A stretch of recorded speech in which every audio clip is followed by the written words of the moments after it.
say nothing to those people who think that my films focus on the struggle of Black women, because they're right. It does. I'm in doing this. Let me tell you something. If I get an opportunity to put a Black woman on screen for people to see them in love, in happy, in joy, in pain, in struggle, what I'm doing is a service to all people, so that people will know that Black women are not just strong and one thing. They are all things, and they go through all of these different things. So to have an opportunity to be able to paint all of these pictures and all sides of it is something that I'm paying homage to my mother, to my aunt, to my sisters, and friends and cousins, and the things that they all went through. So that's what I would say to that. And a lot of women, especially Black women, and I might get in trouble for saying this, but I will, in our society right now, Black women are making a lot more money for the most part than Black men, right? There are a lot of Black men who are successful, but for the most part, Black women are making the money. So if you can find love, if that man works, at whatever job, and is a good man and is good to you, and honors the house and honors his wife and does what he can, because his gift may not be your gift. Exactly. That is okay.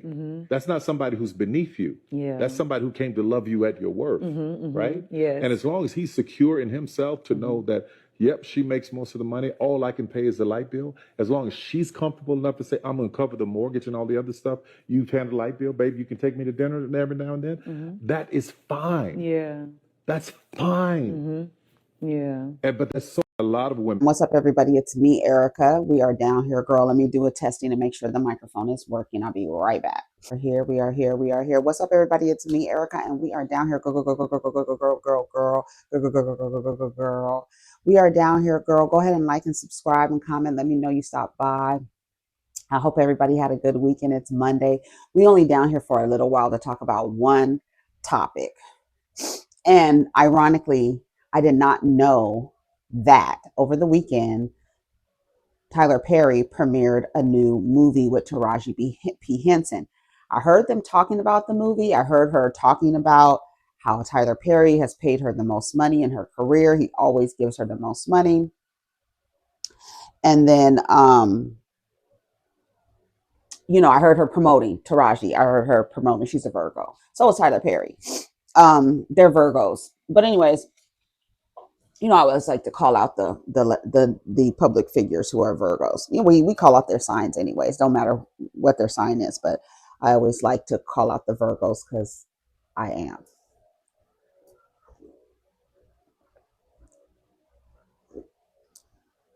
Now, the delegation goes back and forth with Tyler Perry because Tyler Perry, although wealthy, focused, ambitious, he seems to have this hard on for telling the stories of Black women that are rooted in struggle, strife, desperation, all of the things. So I saw that he released a film this past weekend on Netflix. I didn't watch it. I saw everybody talking about it. So I was like, oh, okay, that movie came out. I saw one review. So far, I saw one review, and I was like, Tyler Perry's movie came out. Then I saw the poster for it, and I was like, no, I'm not watching it. I saw the poster for it. It is reminiscent of the painting of the woman sitting on the edge of her bed, tired, like, oh my God, here I go again, another day, right? And he remade that image in this story, and that's like the poster for the story. Like I said this morning or last night, I was up late because I took a late nap, so I got up late and I saw it, and I was like, you know what? Let me go see what this is about. I don't care if the story is ruined. I can probably tell you how it ends. And remember yesterday or Saturday in the live, I was saying how Temptation, how at the end of the story, he kind of like punches you in the gut. Like, I'm going to give you one last punch with the little air that you have. I'm going to punch it out of you. I'm going to hit you right in your motherfucking gut. So all the breath that you have left in you is going to be gone once this episode or this movie is over.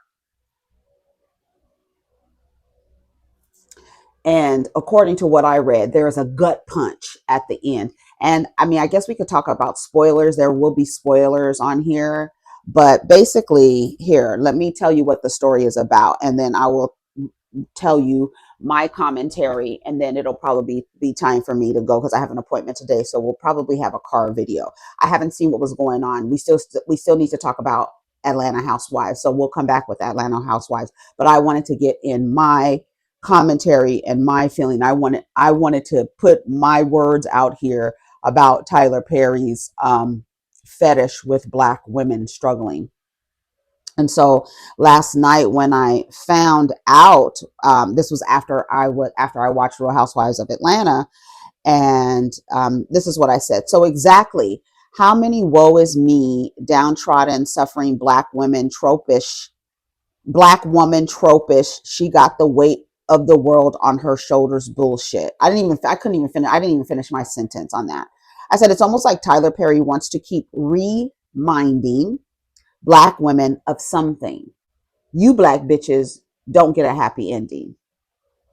And that's what it felt. That's what it feels like when it comes to Tyler Perry. So basically, let me read to you a synopsis. Tyler Perry's Straw centers around Janiyah, who is played by Taraji P. Henson, a single Black mother whose life comes crashing down over the course of one day. She battles one crisis after another: eviction, her daughter being taken by child services, losing her job, and more, until she's thrust into a grocery store robbery, ends up killing in self-defense, and winds up in a bank hostage situation while clutching her daughter's science project that is mistaken for a bomb. Um,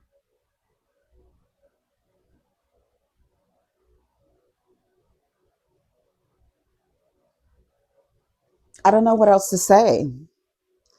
Um,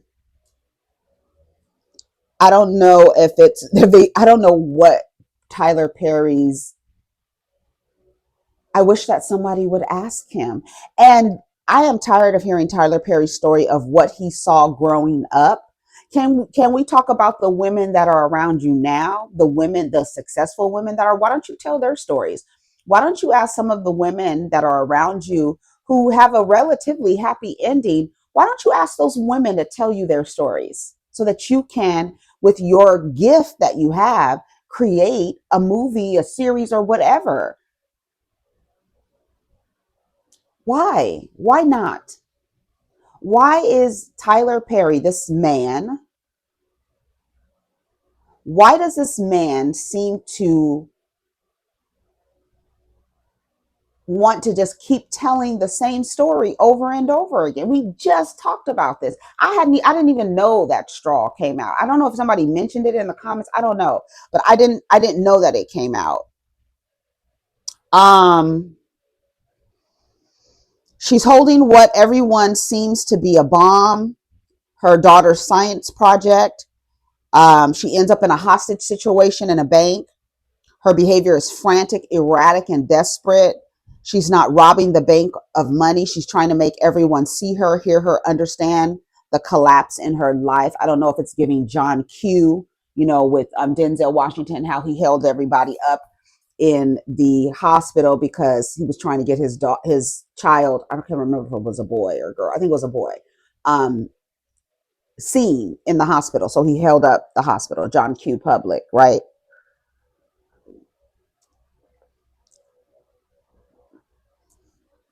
John Q. Public is just your average American.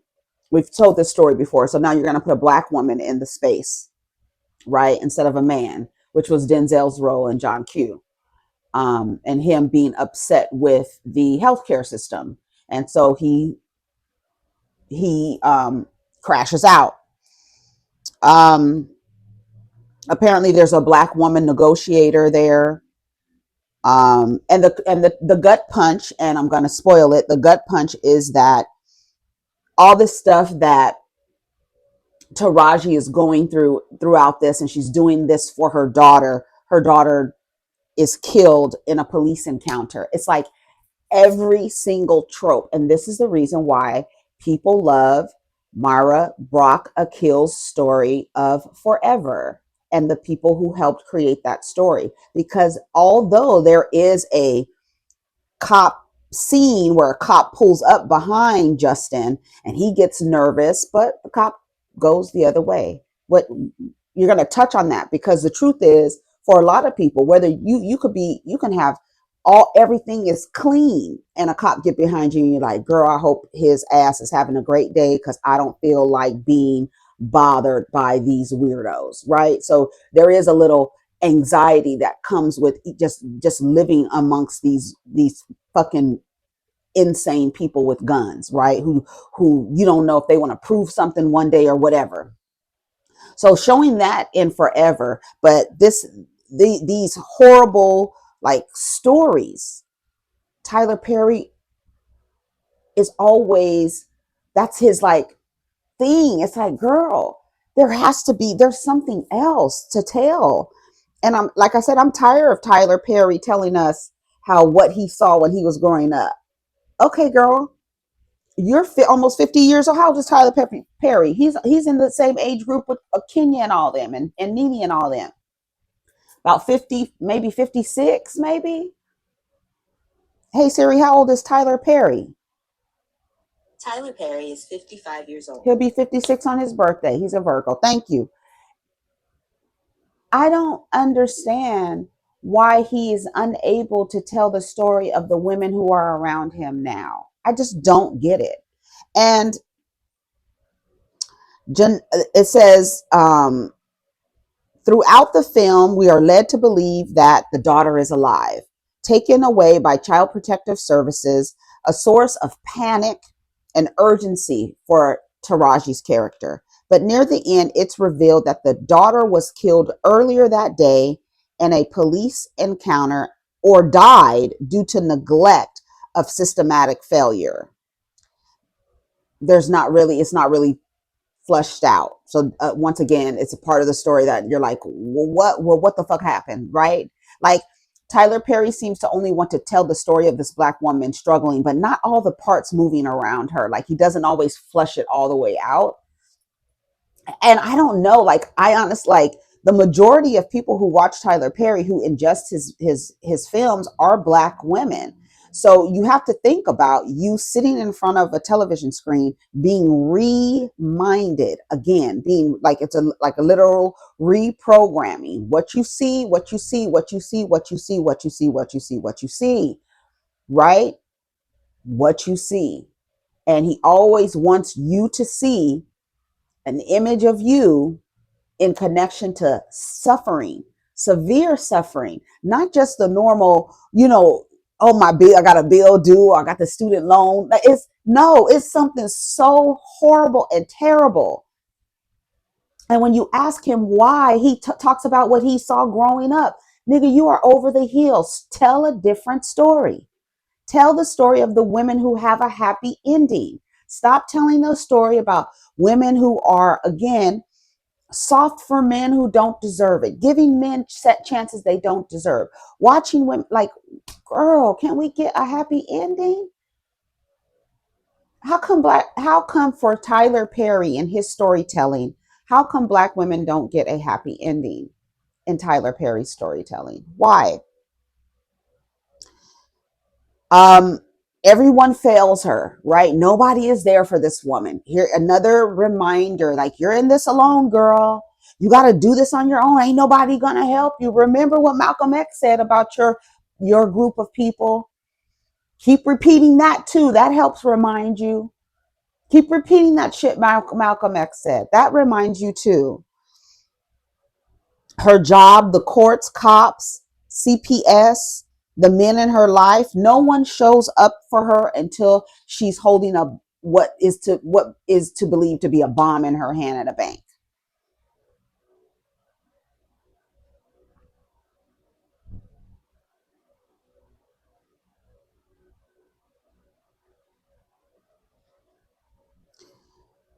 And then Apparently, there's no happy ending, just the echo of a woman who needed help long before the world labeled her a criminal. Tyler Perry's work is rooted in pain. His origin stories, both personal and artistic, are trauma heavy. He has shared how watching his mother endure abuse shaped his worldview. Many of his female characters are based on her. Loyal, praying, long suffering, enduring pain with grace. I really want to challenge Tyler Perry to tell somebody else's story. And then what kind of legacy are you leaving to where you have to keep telling that your mom's story repackaged in different characters but over and over again, or the women around you, like he always says. Let's talk about the women who are around you now. None of the I can guarantee you the 10 closest women to Tyler Perry are not experiencing life like this girl at all. Not even close. The only possible connection that the closest 10 women to Tyler Perry are dealing with is an ain't shit nigga. I can guarantee you half of them are dealing with an ain't shit motherfucker. I can guarantee you that. I don't need no motherfucking stats. Because what we do know, and what Tyler Perry also encourages along with the others, is no matter how successful you are, date down, go lower to the gutter and find you a partner.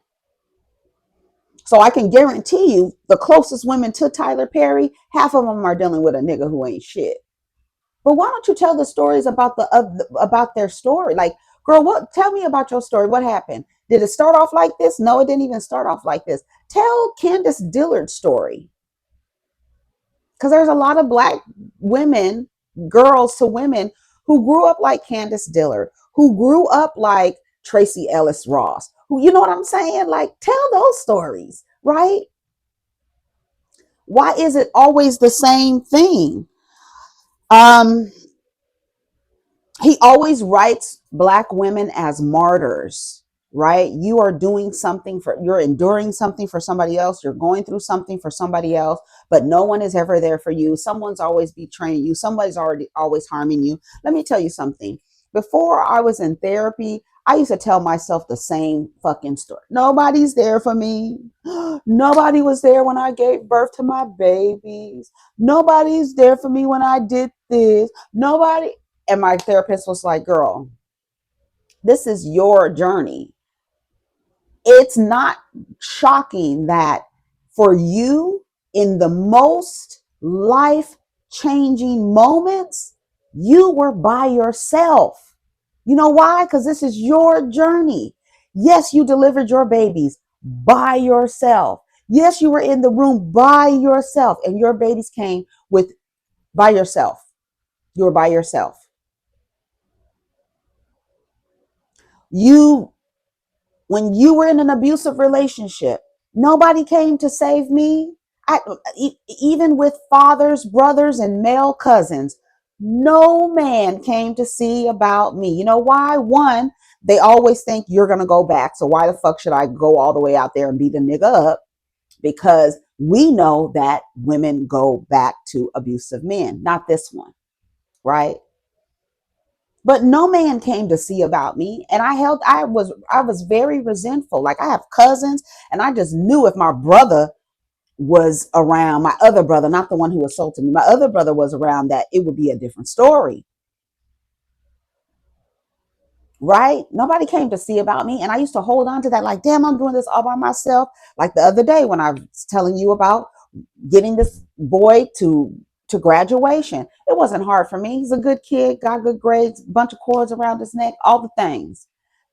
A good citizen in sports, the whole thing, like a well-rounded. Somebody said, asked him, was he on the yearbook committee? Because he's throughout the yearbook. He was like, no, I'm not. The people just love me. In culinary, cooking for the tea. You know what I'm saying? Taking him there, taking him here, taking him this, taking him places, doing all these things. I did it by myself, but I don't hold on to it like, oh my God, I did all this work by myself. No, all the shit that happened in my life that were like life altering, that were life changing. I did it by my motherfucking self, bitch. But I used to hold, can you imagine if I was still holding on to that? And I watched this story about this woman who nobody's there for her. Nobody's doing, that's just going to be a reminder for me. I don't want to see that. I want to see the girls have regular fucking, cause honestly, I don't know nobody going through no shit like that. And I doubt that you do.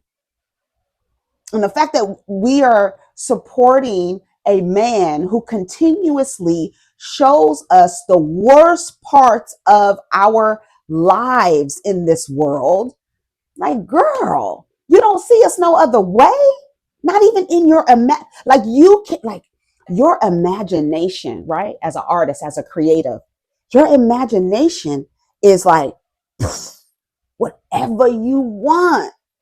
And the only thing you can imagine is strife, pain, desperation, suffering. Woe was me. You got shit on your back, your cracks in your wall and shit. Like, girl, no. Don't nobody live like this. It's not good times, nigga. Nobody's living like that. Nobody's really not in my circle. Now, I don't know nobody living like that. I don't. He believes suffering equals strength. In his world, pain builds character. Struggle earns your worth, right? You're a ride or die for these niggas. You're a strong black woman. You know why they call you strong? Because you got all the shit on your back. You're a mule. You got all the shit on your back. That's why you're strong, because they want to say, how much shit can we put on your back? How much can we keep putting on your back? Men can be awful, but women should always hold their family together. Trauma sells. Trauma, melodrama, tears are profitable. Black women viewers are loyal to his work in part because they recognize the struggle. But I don't understand why when you see struggle, you see blackness. And for so many people, they see their identity related to struggle. Even Veronica Vega, remember when she was on Love and Hip Hop Miami? And she kept saying the N word. And then she was like, I'm black, right? She kept saying it. And when they asked her, you black? She was like, yeah. And when she associated her being black, she associated with struggle. We get mistreated. So because my community gets mistreated, so much so, it reminds us of how black people are treated. So we get to say nigga too. I associate blackness with struggle. And literally that's the reason why you have to step out of the black vortex. You have to stop allowing people to use race to emotionally hook you in. Because for a lot of these storytellers, their relationship to your race or your social construct of race and blackness is related to struggling, strife, pain, labor, emotional, physical abuse, struggle, love. How come we see on the OWN network, we're associating all of these relationships? Why are all of these black love relationships rooted in this struggle that the woman has to endure in order to show you that she is worthy of a man? The lowest man, the man on the lowest on the totem pole, you deserve him after all of that. It was gone. Let me just go in the bush and weep. Let me just go in the bush and weep. I just have to go in the bush and weep. Really. He doesn't trust black women's complexities. He's not listening to black women at all. And if I was Taraji P. Henson or any other woman around Tyler Perry, Oprah, anybody, Oprah, and that's the crazy part to me. Why don't you tell Oprah's story? Tell her story. She never married the man. She rose up despite. She is a national treasure for some. She became wealthy off of allowing other people to share their stories and let them talk. Why don't you tell Oprah's story? She didn't marry that motherfucking man. He's in there in a fucking different house, girl. She never had any children. And she released her identity, the identity that you have attached to struggle. Oprah Winfrey doesn't align with that in any way, shape, or form. And that's your girl. Tell her story. Tell her stories. Tell Oprah's story. Tell about the girl she has around her, her best friend who she's been with forever. Tell that story. Tell Oprah's story. Tell a symbol of Oprah's story. God damn, Tyler.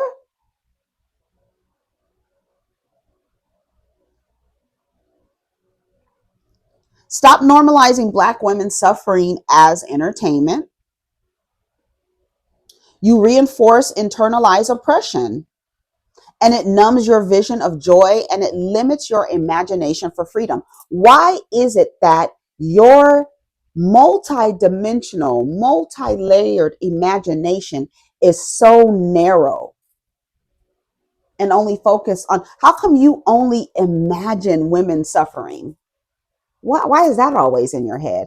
And how come you can write it so fast? That's the crazy part. It's like it's just in there waiting. Bah, bah, bah, another story, another struggle, another. It's like, come on, Tyler. I would encourage you and challenge you to expand your image of women and then get them in there to tell you their stories. Do all the writing you want, write, produce, direct, whatever the fuck, nigga. Do the audio mixing, do the hold the boom, hold the damn director's chair. I don't care what you do. But can you kind of like expand your imagination outside of a Black woman suffering?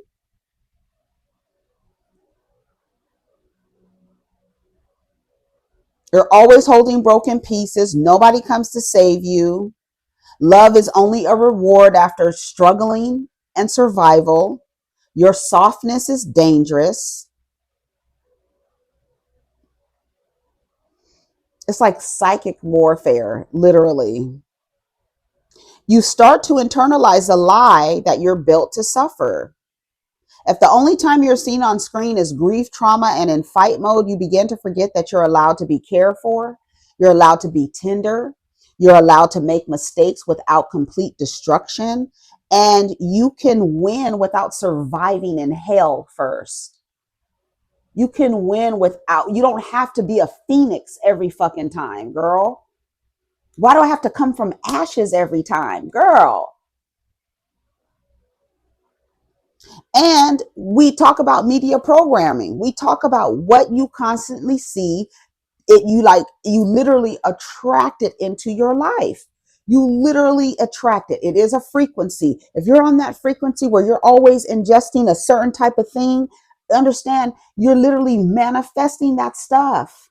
Literally. Okay, here are some of my tweets that I said.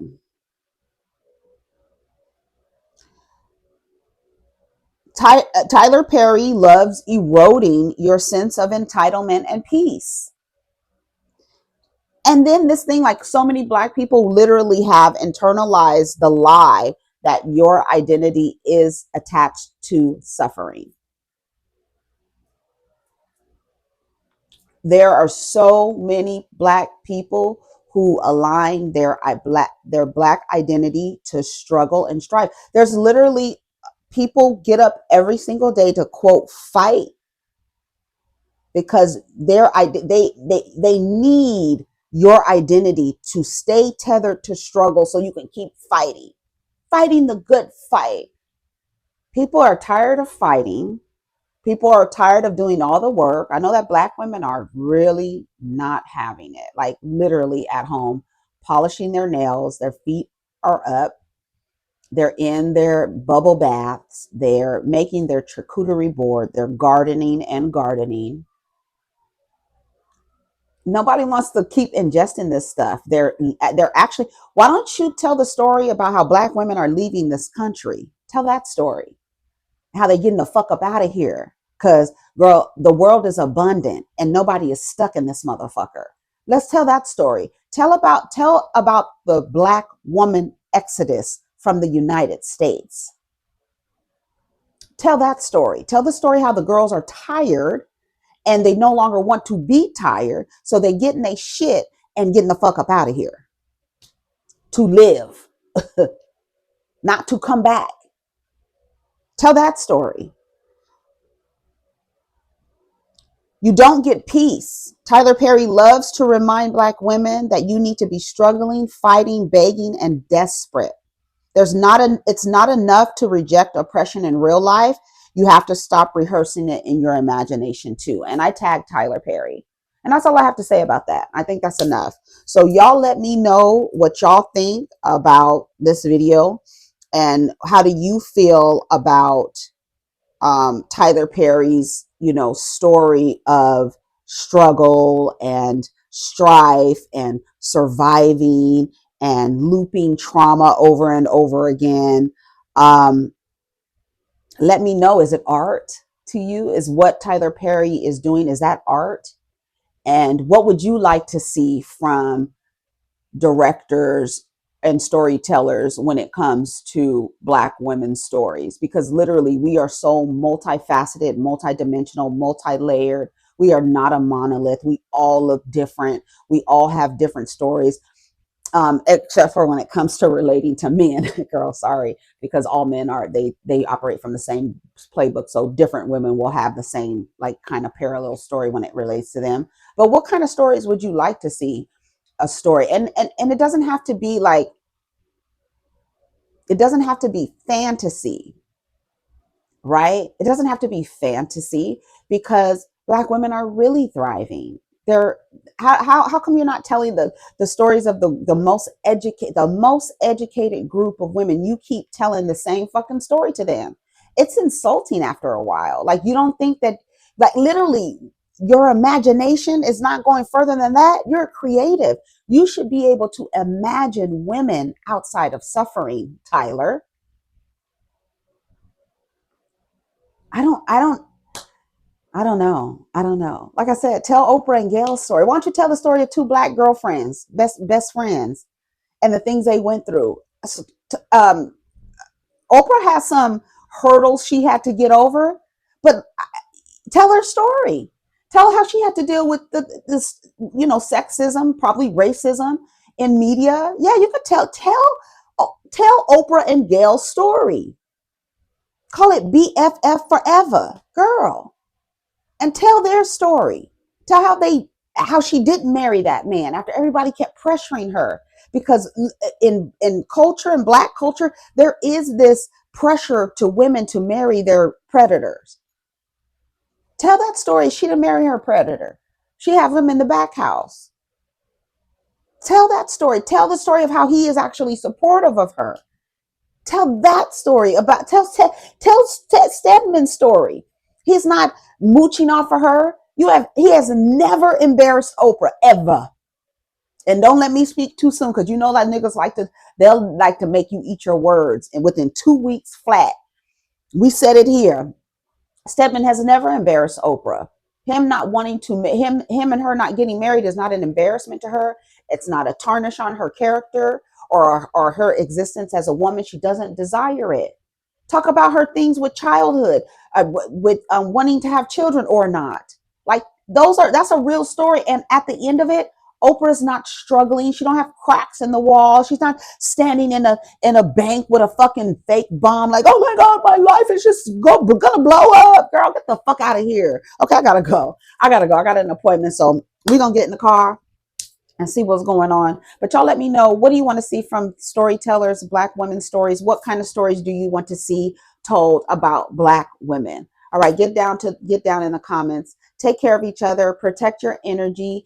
Again, Tyler cannot do this without you participating. The reason why he keeps doing it is because nobody is saying we don't want to see it anymore. People support Tyler because he is a Black man, Black gay man, or he's, whatever, a Black man, and he's going to get supported. And and then he's paying the people so much money. So whether Taraji is playing, a whore or a downtrodden woman with all of these issues going on, who at the end, her daughter is dead at the end of all that. And her daughter is dead how? By coming in contact with the cops. Like, girl, it's so much shit. That's crazy as hell to me.